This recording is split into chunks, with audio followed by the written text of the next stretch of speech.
شروع. بسم اللہ الرحمن الرحیم. انشاءاللہ کچھ باتیں جزاء الاعمال میں سے، جیسے ہر سال کی ترتیب ہے کہ ختم کے بعد جو 2 یا 3 ایام ہوتے ہیں تو اس میں حکیم الامت حضرت مولانا اشرف علی تھانوی رحمۃ اللہ علیہ کا یہ چھوٹا سا ایک رسالہ ہے جزاء الاعمال کے نام سے، اور اس میں حضرت نے قرآن پاک اور احادیث کی روشنی میں ان اعمال کو جمع کیا ہے کہ جن کا اثر انسان کی اس دنیا کی زندگی پر بھی پڑتا ہے. چونکہ بحیثیت ایک مسلمان کے ہمارا یہ عقیدہ ہے کہ اگر ہم اس دنیا میں کوئی خیر اور نیکی کا کام کرے تو اس کا پورا اجر آخرت میں ملے گا، اور اگر خدا نخواستہ کسی گناہ کا، نافرمانی کا، اللہ کو ناراض کرنے کا کام کریں گے تو اس کی پکڑ آخرت میں ہوگی. آخرت میں تو اپنی جگہ پر یہ معاملات ہیں، لیکن میرے عزیزوں، دوستوں، بزرگوں، مسئلہ یہ ہے کہ انسان کے کیے ہوئے اعمال، چاہے وہ خیر کے ہوں چاہے وہ شر کے ہوں، ان کا ایک اثر اس کی دنیا کی زندگی میں بھی ظاہر ہوتا ہے.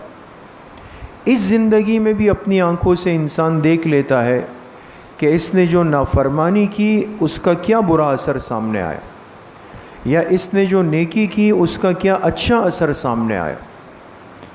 تو یہ رسالہ 3 حصوں میں تقسیم ہے دوستوں. ایک حصہ تو اس بارے میں ہے کہ انسان سے جو گناہ صادر ہو جائے تو اس کی وجہ سے دنیا میں ہمارا کیا نقصان ہوتا ہے دنیا کی زندگی میں. دوسرا حصہ یہ کہ جو نیکی کے کام ہم سے صادر ہو تو دنیا میں اس کا فائدہ کیا ہوتا ہے، اس کی برکت کیا ہے. اور تیسرا حصہ اس بارے میں ہے کہ انسان کے جو کیے ہوئے اعمال ہیں، آخرت میں اللہ پاک اس کو، اسی عمل کو ایک جسم مثالی کی شکل میں لے آئیں گے. جسم مثالی کی شکل میں انشاءاللہ اس پہ بات ہوگی.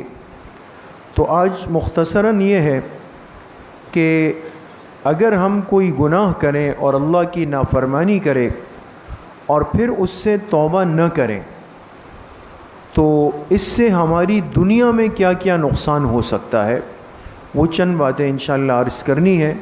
اللہ کریم ہم سب کو صحیح عمل کی توفیق نصیب فرمائیں.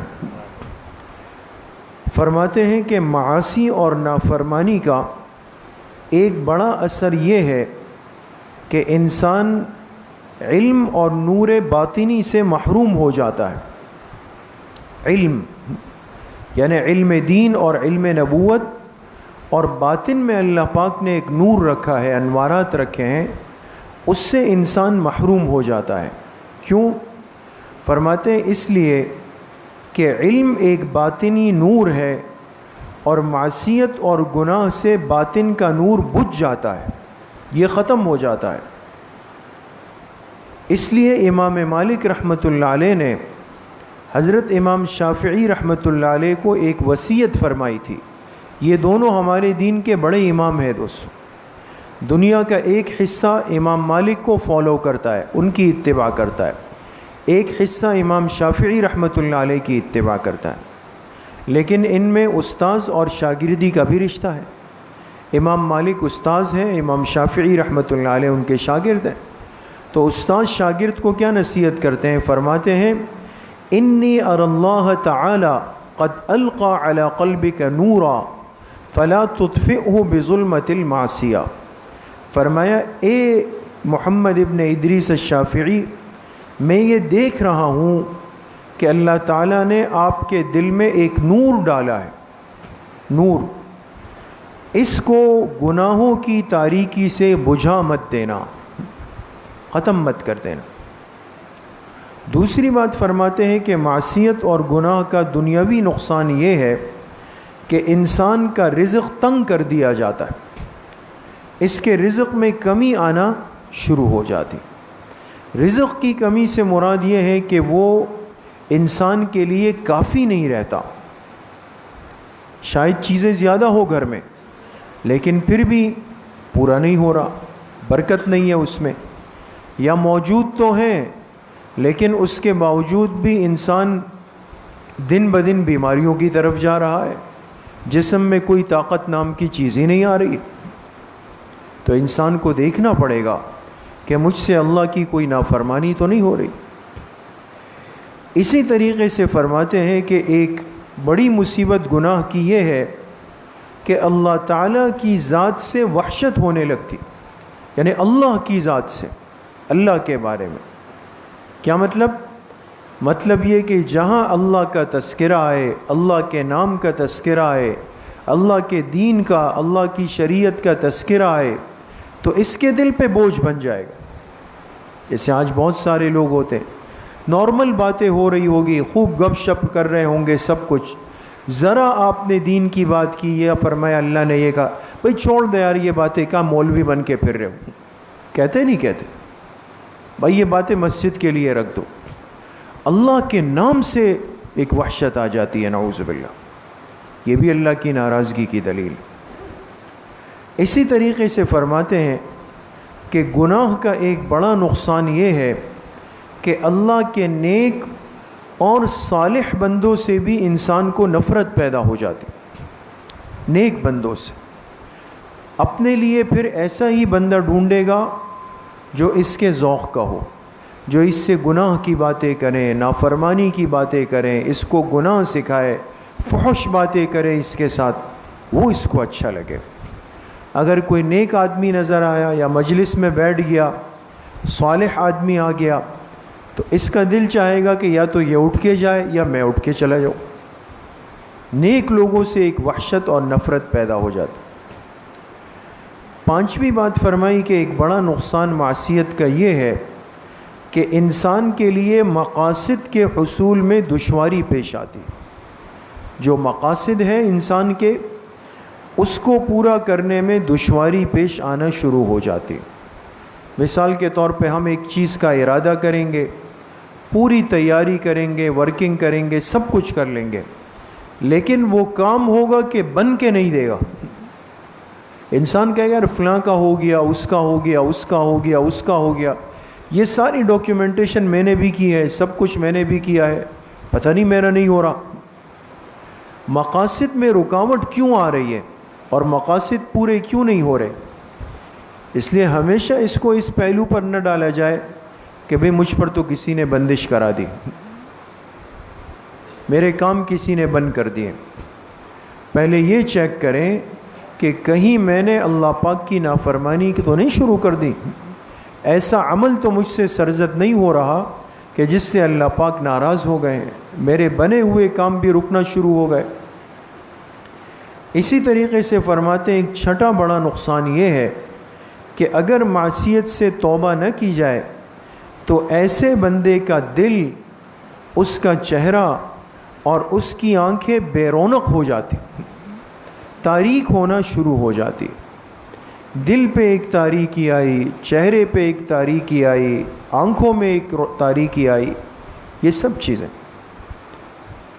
تو آپ غور کریں گے کہ کتنے لوگ دنیا میں ایسے ہیں جو مال میں لت پت ہیں، بہت زیادہ، وہ سب چیزیں استعمال کرتے ہیں تاکہ میں بن جاؤں، سنور جاؤں، لیکن چہرے پر وہ بے رونقی محسوس ہوتی۔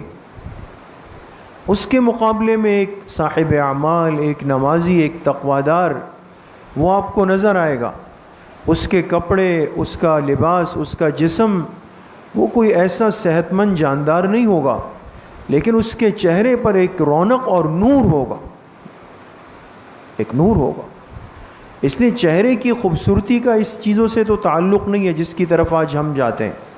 یہ لیپا توپی جو چہرے پر ہوتی ہے، یہ وقتی چیزیں ہیں دوستو، کہ بھئی میں خوبصورت نظر آنے لگ جاؤں۔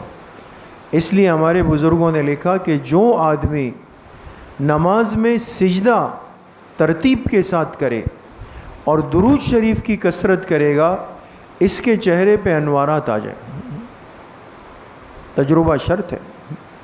ہمارا جو سجدہ ہے وہ 3 تسبیح سے تو آگے نہیں جاتا، 3 تسبیح خاص ہے بس، ایسا لگتا ہے جیسے اس سے زیادہ ہے ہی نہیں۔